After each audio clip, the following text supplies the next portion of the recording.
Welcome to the Unstuck Podcast. I'm your host, Drew Koss, and today we got some questions from the audience. And these three questions are probably ones that I hear often, but when I answer them today, I want you to take time, see if it resonates, and then go for it with it. So let's get right into it.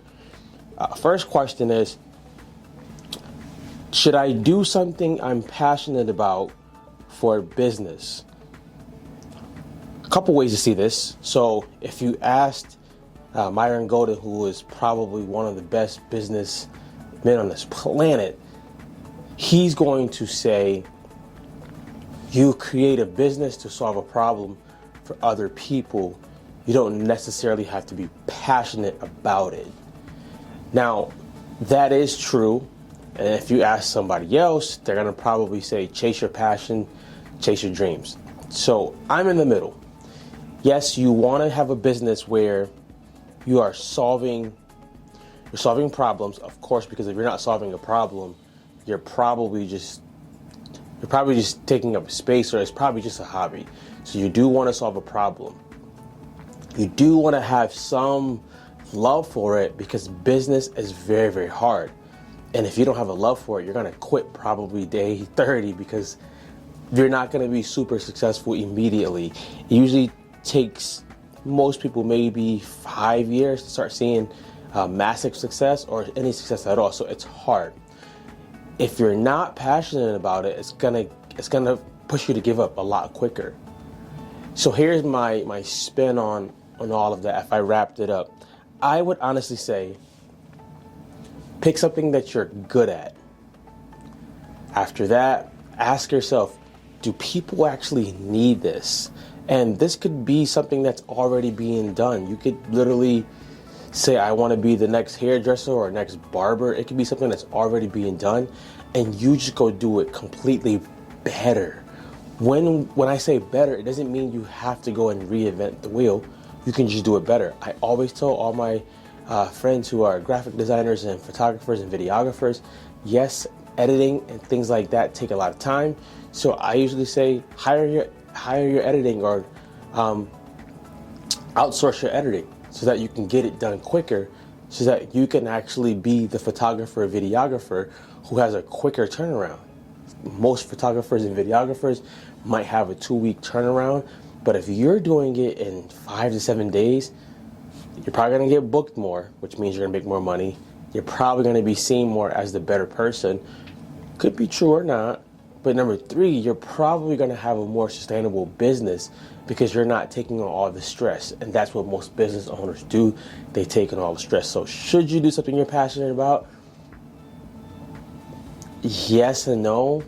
I would say you don't have to be passionate about it. You just have to be good at it. You have to ask yourself, does the world need it? And will people actually pay for it? If you're creating a business that no one wants, get out of it. There's nothing to lose, because you're going to waste a lot of time. Second question, where do you see yourself in the next 3 to 5 years? Cool, I like this one. Next 3 to 5 years, right now, I would love to have some type of company, agency that's really, really lean. I don't want to manage 1,000 people at all. As cool as that sounds, I don't want that.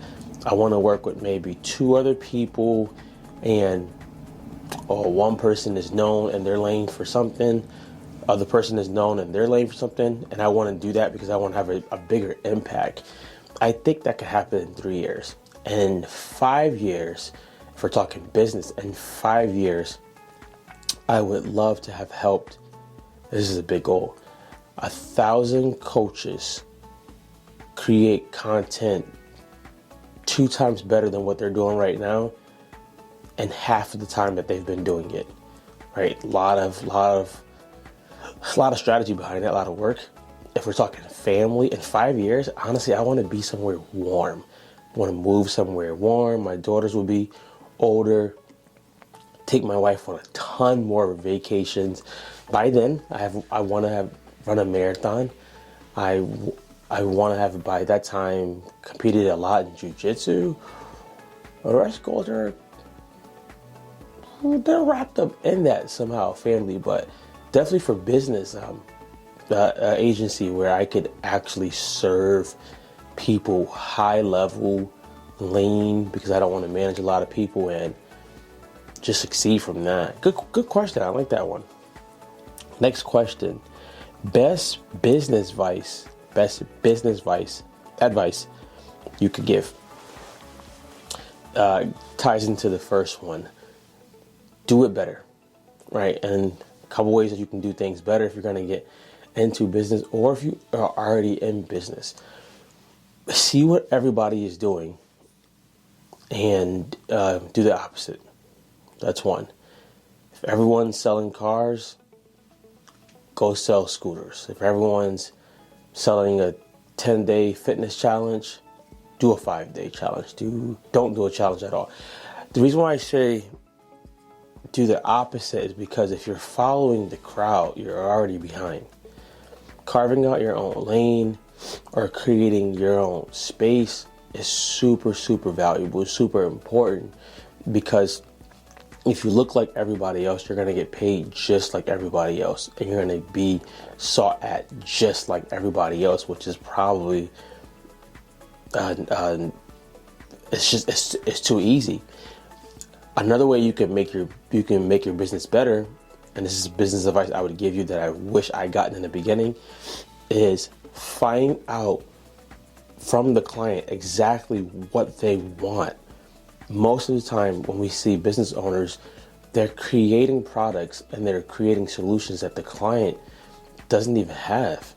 If the client does not have an issue, when I work with people with content coaching, if they don't have a fear of getting on camera, I don't need to spend 30 days teaching them about the fear of being on camera. I need to go find out exactly what they want, what they need, and if this means tailoring some of the product, you can do that, right? I don't want to spend time solving issues that are not real issues.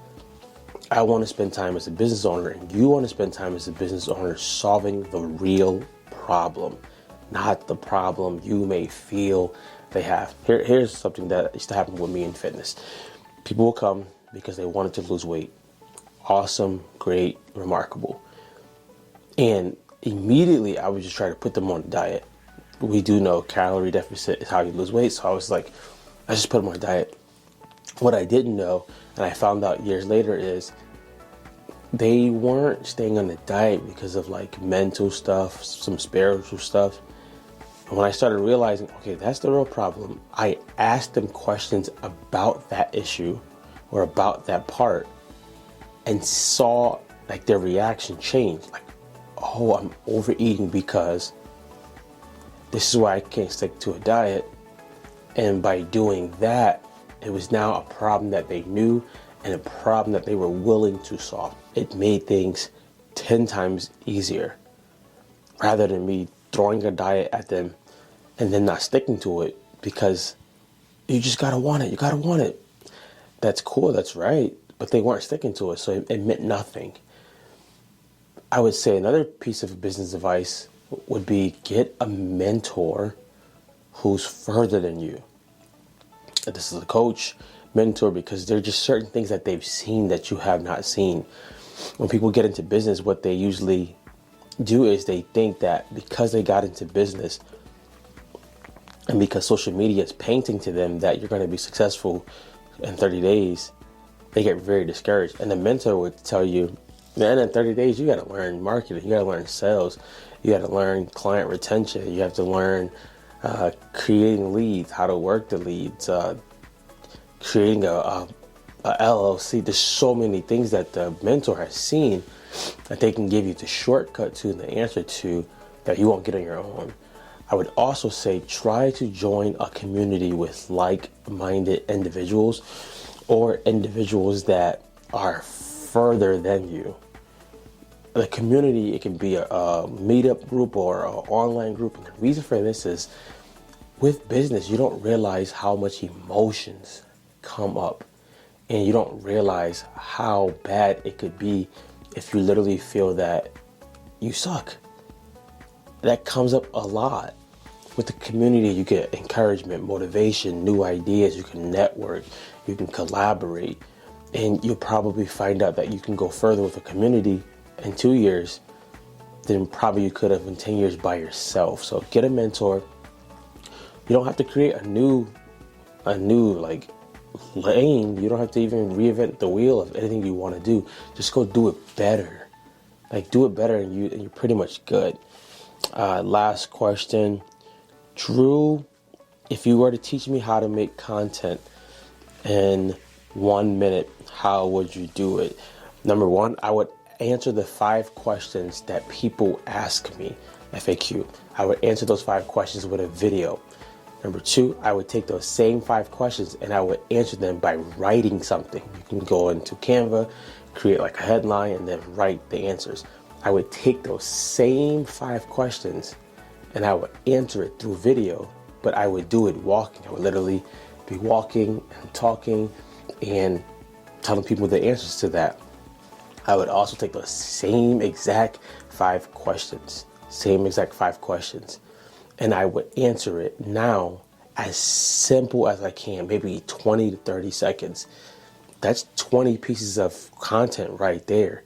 The whole thing with content people get caught up in is you're overthinking it mostly. When you see somebody who's really great put it out, you don't realize that they've studied it maybe a little longer, they've played around a little bit longer. But honestly, if you can do something like that, take those 5 FAQ questions, answer it through video, answer it written, answer it walking, and then after that, answer it again in really, really simple form, you're going to take out most people in your field, because most people are thinking about making content and not actually making content.